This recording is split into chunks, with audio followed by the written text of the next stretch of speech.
Good evening. I'm Pedro Hazel Jr. I'm Steve Ferguson. Welcome to another edition of Sportslines Plus. Tonight, we'll be discussing the NCAA Finals, the Knicks, the Mets and Yankees, and also Michael Malone.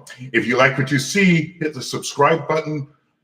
The internet address is youtube.com/@Sportslines Plus. The NCAA Finals ended Monday for the men and Sunday for the women. The men's tournament, the Florida Gators beat the Houston Cougars 65-63 in a very exciting game. Tell us about it, Steve. Well, Houston, which I had predicted was going to make it to the finals because they've always been excellent. We did think we were going to make it.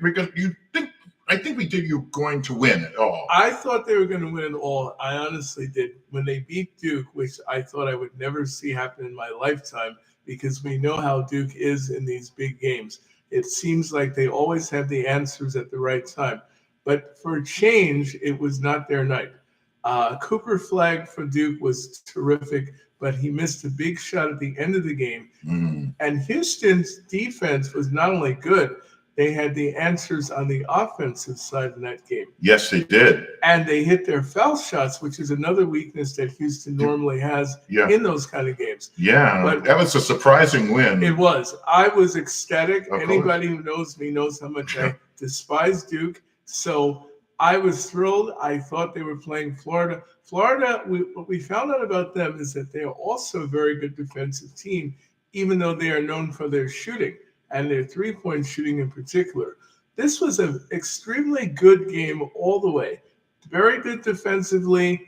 Florida played a little better down the stretch. As a matter of fact, the difference with this game for Houston was they met their match. This is a team, Florida, that was down 12 points at the end, in the middle of the game, and it looked like Houston was finally going to win their championship. Yeah. But the thing about Florida, is they kept fighting. The Gators never gave up, and that's the way Houston plays. Yeah. And then Houston started missing a lot of their shots. Yes, they did. Only one player on their team was hitting shots. They started missing foul shots. They started fouling excessively.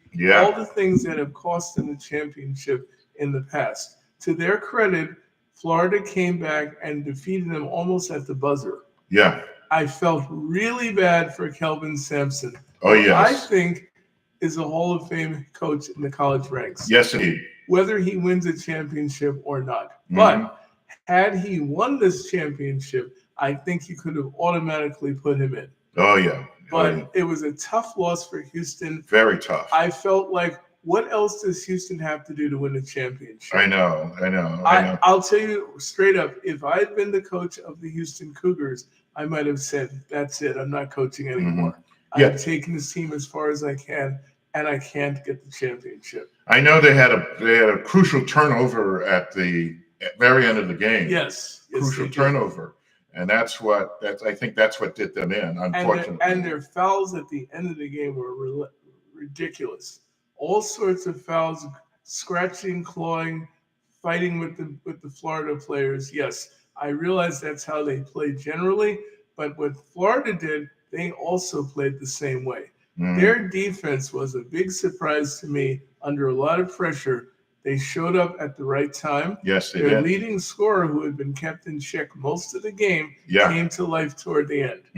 And that's the crucial part of the game in any basketball game, pro or college. Sometimes it's not how the game goes, it's what are the last 5 minutes of the game. Exactly. It's all the last even 2 minutes. Or even 2 minutes. Because remember, Duke was leading with like by a minute and a half left. Yeah. And I was tuning into something else, and then all of a sudden it's like, wow, Houston won. Oh my gosh. Yeah. I was out that Saturday night. I came back. I figured I might catch the very end of the game. I came back around the same time you did. Minute and a half left in the game. And Duke was leading. And I said to myself, I think this is the night it's going to happen. I think Houston has it. Because when Duke is leading in a close game, first of all, they're usually not in close games down the stretch of the game. But when I saw it was a minute and 40 left against a very tough Houston Cougar defense, I said, this game isn't over yet. Yeah. Houston has to push the agenda and defend the hell out of the basketball. That's right. And that's what they did to get to the finals. Yeah. We respect Duke. They have been there numerous times. I know some Duke fans say, well, they haven't won a championship in 15 years. That's not the point. The point is you have been competing for that championship like the New York Yankees do for theirs almost every year. That's right. It was time for someone else to take them out of the tournament. Yeah. And Cooper Flagg had been their amazing player all year long. He may turn pro. He's supposed to be drafted number 1 if he comes out. But I said, the tables have finally been turned. Mm-hmm. But what I didn't realize was 2 nights later, the tables were going to be turned on Houston. Yeah. So it was a very sad ending to what had been a really interesting college basketball season. Indeed. Yeah. And that was sad. Yes, it was. It was very sad. It took me a while, honestly, to get over it because I so wanted Houston to win, and I thought they had it, and they wound up losing. And I think they lost to a team that put the same effort into the game as they did. Yeah. Todd Golden, he is the youngest coach in the NCAA, 39 years old. 39 years old. God bless him. You know, we look at Kelvin Sampson. The man is 69 years old.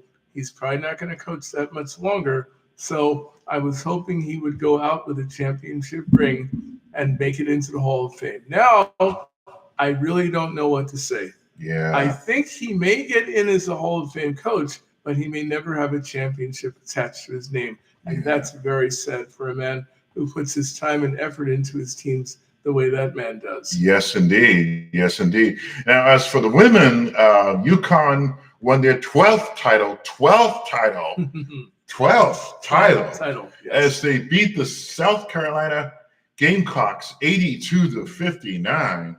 First of all, let me say this about Connecticut. The program has been resurrected. They had a number of years, Connecticut, where they were on top, and then they've had a number of years lately where they have not been quite as good.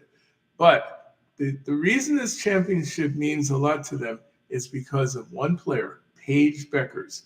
This woman had been to 4 championship rounds, and except for this year, she lost all of them. 1 year she had a torn ACL. She couldn't play. That's why she was back for the 5th year. Her teams have lost the finals, lost the semifinals 4 times. Wow. This was her last chance to do it. And she did it. At time number 5, her blessings were answered. And she finally made it. And what a nice send-off for her, because she's going to the WNBA now with a championship ring. And that team is not just Paige Beckers. There are a couple of players that are really good on Connecticut. Aziz Fudge, she's a terrific player. She will probably be the lead player next year. And a freshman they have by the name of Sarah Strong. This trio absolutely obliterated South Carolina, and they went through everybody else the same way. Gino Auriemma, say what you want about his personality, abrupt, somewhat rude, and tough to deal with, but the man knows how to coach. He is going to be, if he's not already in the Hall of Fame as a college coach, and he has won 12 championships, more than even the legendary John Wooden of UCLA. Let me tell you, that in itself is marvelous to say. Yes, and Dawn Staley will be back. She will definitely be back. She is. She is an incredible coach. Yes, she is. She is a great coach. Her team was on top for the last few years, most of the time. So they may be going through a rebirth, almost like Connecticut. It may take them another year or 2 years to get back up to the top. But if any team can do it, it would be her team. That's right. That's right. Now on to pro basketball. The Knicks have been struggling down the stretch against the top teams in the conference. They lost to the top seed Cleveland Cavaliers last night, 108-102 at Madison Square Garden last night. And they lost to the Pistons, the 6th seed. The 6th seed, 115-106 on Thursday night in Detroit. And then lost in overtime Tuesday night, 119-117 at MSG. The Knicks end their season tomorrow against the Nets in Brooklyn. The Indiana Pacers in the 4th seed, a game behind the Knicks, end their season in Cleveland. You've got to be worried about the Knicks making it out of the first round. I am very worried about it. I didn't think I would be when the season ended. I thought so too. The Knicks would get to the second level against Boston, but I will say a couple of things about what's going on with the Knicks. Number one, I think the Knicks are showing that there's almost a malaise. There's just a feeling of like, who cares? We got to the playoffs. We're good. We know we're good. But if you look at Tom Thibodeau's face the last few games, I think it tells you a lot. I believe Tom Thibodeau, good coach as he is, 67 years old, a man of basketball like few others. He lives it and every minute is involved with it. But this might be his last chance to get the Knicks to the title game. And I'll tell you why. First of all, we understand Boston. That's a game the Knicks don't win and have not for the last 3 years. However, this was the best game they have played the Celtics in the last 3 years. This was game 4 of their series. And they had the lead through most of the game. It's surprising, right? Everything was good until the last minute of the game. And what did we do? We let their best shooter kill us. We let Jason Tatum, when the Knicks were up by 2, take a three-pointer when most of the people who were watching, including me, were screaming, foul him, foul him. You know what? If you had fouled him, they would have only hit their 2 shots, and the Knicks could have run out the clock and won the game. But it seemed like Thibodeau almost didn't care how the outcome was. It seemed like he was resigned to saying, oh, well, they're going to do it to us again. But you can't do that as a head coach. No, you can't. Your effort has to be there all the time. Part of the reason the Knicks are slipping is because the coach has no answers. And number 2, he does not use his bench unless he has to. Now, the other game, the next game, the Detroit game, that's a game where the Knicks had as big as a 12-point lead through most of the game until the middle of the third quarter. They allowed the Detroit Pistons, this young, hustling team led by Cade Cunningham, run them into the ground with physicality. Guess what, Knicks? You're not going to get past the second round unless you play with physicality and toughness. Past the first round. And that's what Detroit is doing to you. And I think they are in trouble. As for the Cleveland game last night, they were up as much as 25 points in the second quarter. And then all of a sudden, of course, the Cavaliers, started inching in. I think by halftime they were up by 8 or 12 points. I think it was 8 points at halftime. I think 8 or 12 points, but it's one of those two. But they were behind. They were much closer at halftime. And then, of course, they surpassed them in one game. This is a familiar pattern with the Knicks against really good teams. All 3 of these games, the Knicks had the lead, but the one thing they can't do, they don't play good defense when they need to. They do not close teams out when they have to do it. And that's a recipe for being eliminated early in the contest.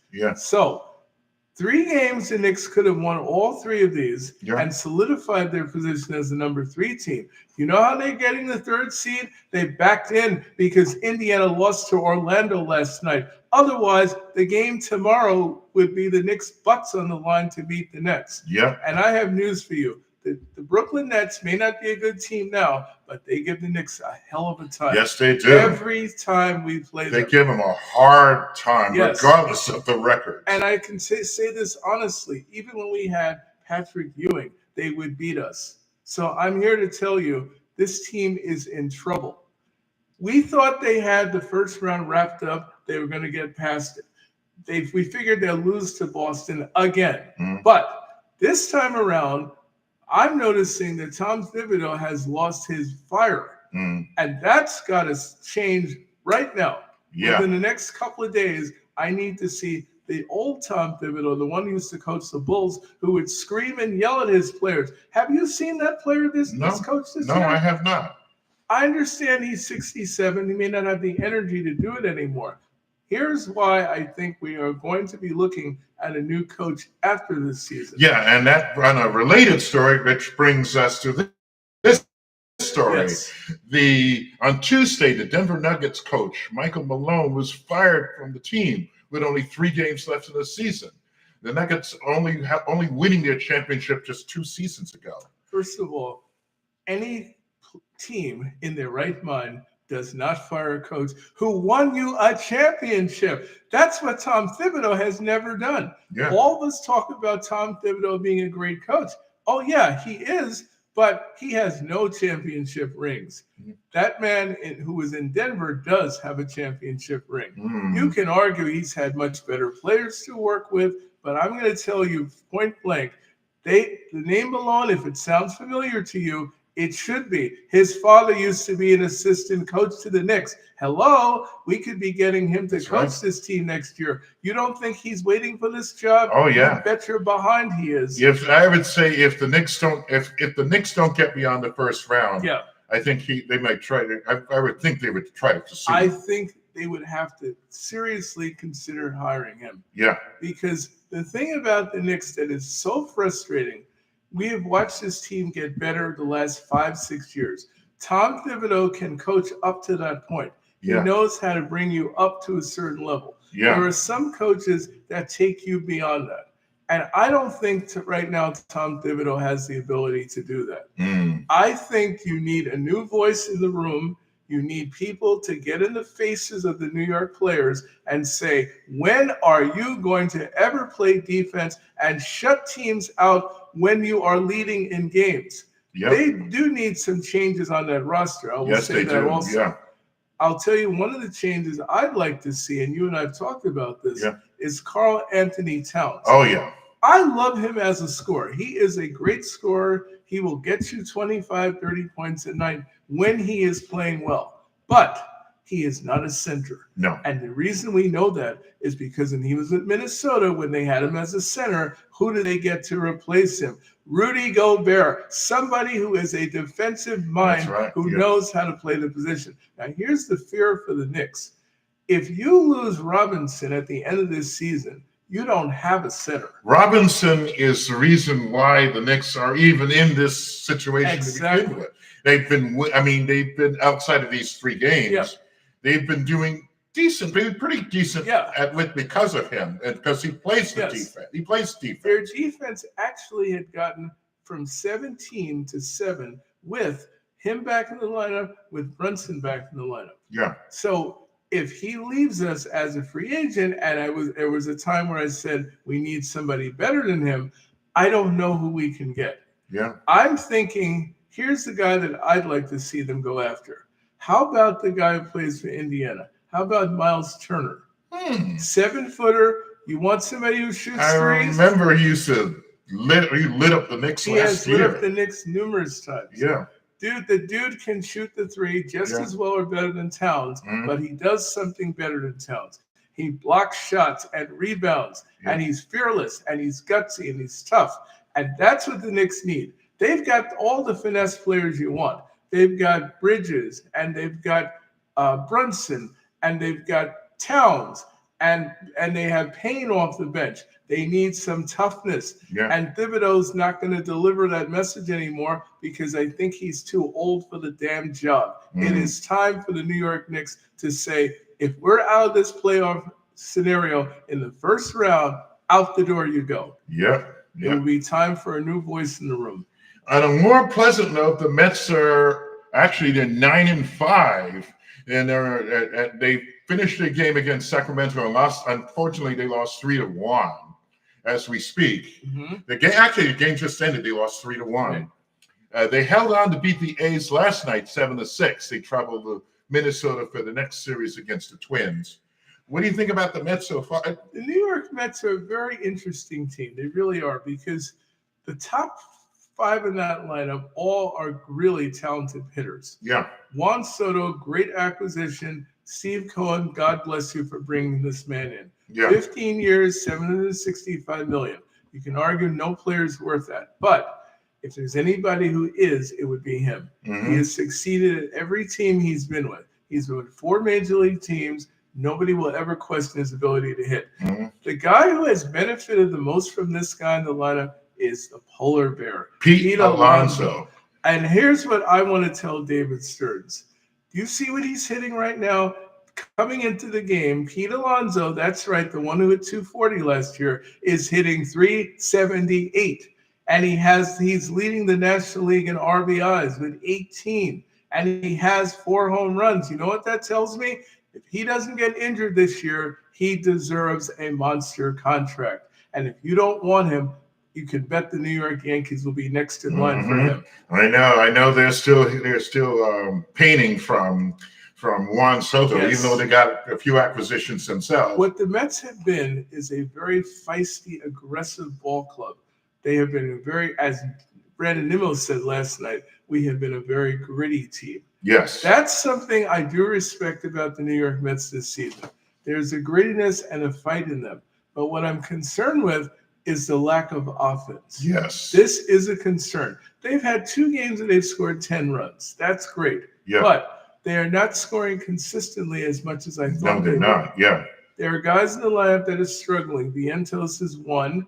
Lindor to some degree, although better than last year. He's a terrible starter in the season. Yeah. He's struggled. We respect Soto. He's sitting in the 270s to almost 280, but for him, that's a struggle also. Yeah. What he's doing is getting on base with a lot of walks, and that's why his OPS is good. Yeah. But we have to get ourselves together collectively. To hit more, yes. The pitching staff has been the biggest surprise. Yes. I mean, when you have a Griffin Canning, who they got from the Angels, who had an ERA over 5 last year, and of course Tyler McGill, the enigma of all enigmas on the Mets pitching staff. I know. He's been pitching great. Both of these guys are pitching almost like they are Cy Young Award winners. Yeah. They have been that good. We are saving our season right now with outstanding pitching. The bullpen has been a big surprise also. Yeah. With Stanek and AJ Minter, who have been excellent in the back end of the bullpen, and Kranick, who heard of this guy? Yeah. This is a rookie who has not allowed an earned run yet, I don't believe. Mm-hmm. He throws strikes, he throws hard, he gets people out. But the one concern we do have in the pitching staff right now is Edwin Diaz. Oh, yeah. He's doing his usual drama again. Yes. Edwin Diaz almost blew the game for the Mets last night. Mm-hmm. They were leading 7-4 going into the 9th inning. And as usual, Edwin Diaz was wild, couldn't find the strike zone. The one good thing we saw 98 and 99 mile an hour fastballs. Mm-hmm. That's a good sign because we had not seen those. Right. But he has to figure it out and figure it out soon. Yeah. Because we're not going to always be lucky to win these games by 1 or 2 runs. Yeah. Mm-hmm. The offense has to start clicking. But I will give Carlos Mendoza a lot of credit. He's been very patient. He's working the lineup as well as he can. Yeah. He's playing both Siri and Taylor in the center field role. And you have to remember they're missing Jeff McNeil, who's now in the minor leagues getting ready to come back from injury. And the same could be said for Francisco Alvarez. And then Sean Manaea is out. Sean Manaea, yes, thank you, Pedro. That's a big part of the pitching staff. Yeah. They have held up extremely well without him. Yeah. And technically, the Mets really don't have an ace pitcher, but they are pitching like they are all 5 aces. Yes, that is credit to Jeremy Hefner, to Carlos Mendoza, and whatever this Met pitching lab is, it's working. It's working so far. Meanwhile, the Yankees are at 8-6. So they won their game today, 8-4 against the Giants at the stadium, Yankee Stadium. And they are playing the San Francisco Giants this weekend, and they host the Kansas City Royals at the stadium on Monday. Wow. Yeah. The Yankees have been very interesting. They started the year red hot, on fire with the torpedo bats. They were just slamming everything out the yard against the Milwaukee Brewers, who looked awful at the beginning of the year. Yeah. But they're turning it around now. Yes. But the first weekend, they were on fire. Yeah.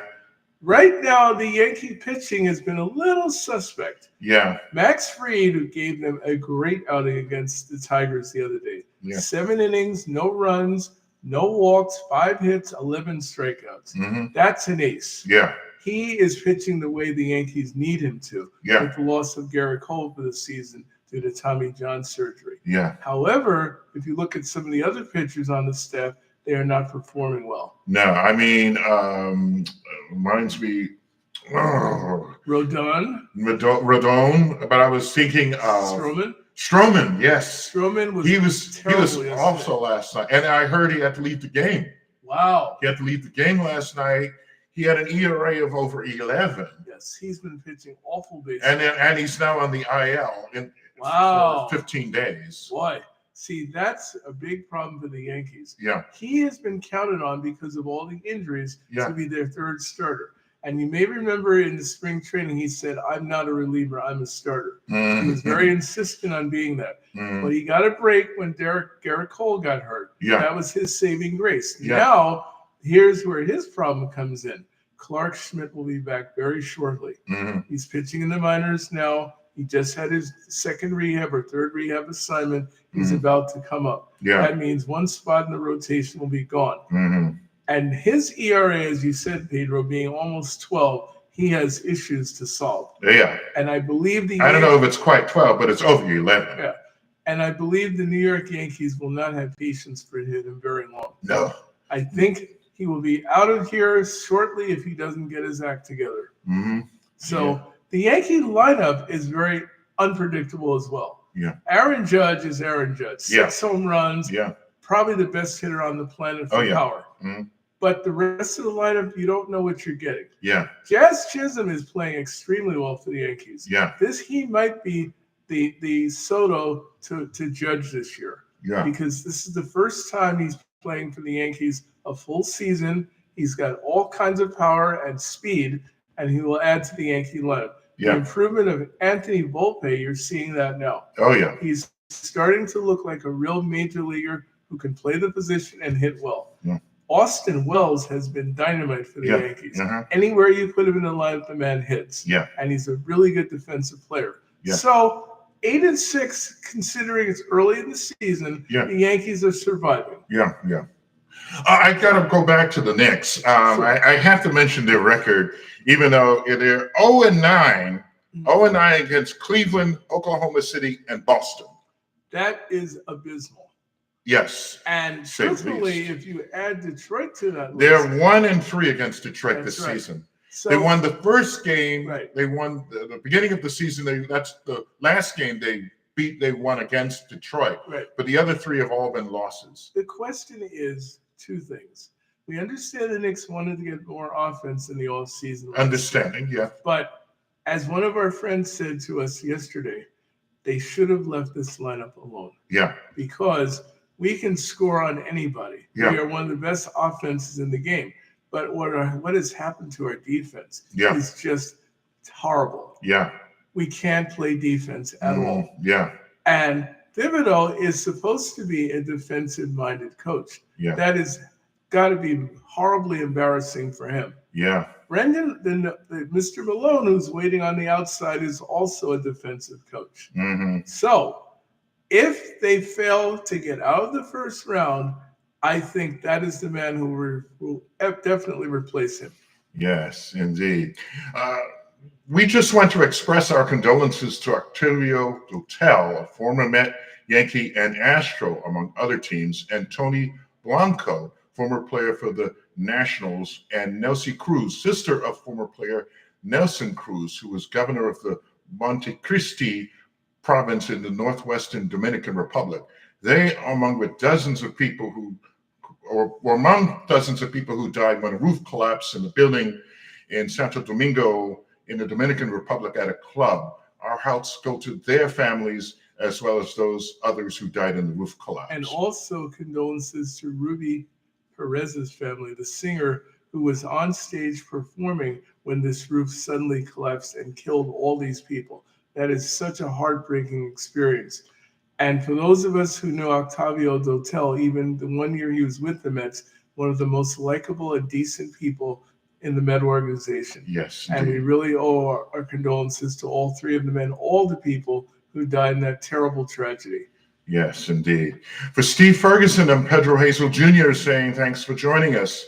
If you like what you see, hit the subscribe button. The internet address is youtube.com/@Sportslines Plus.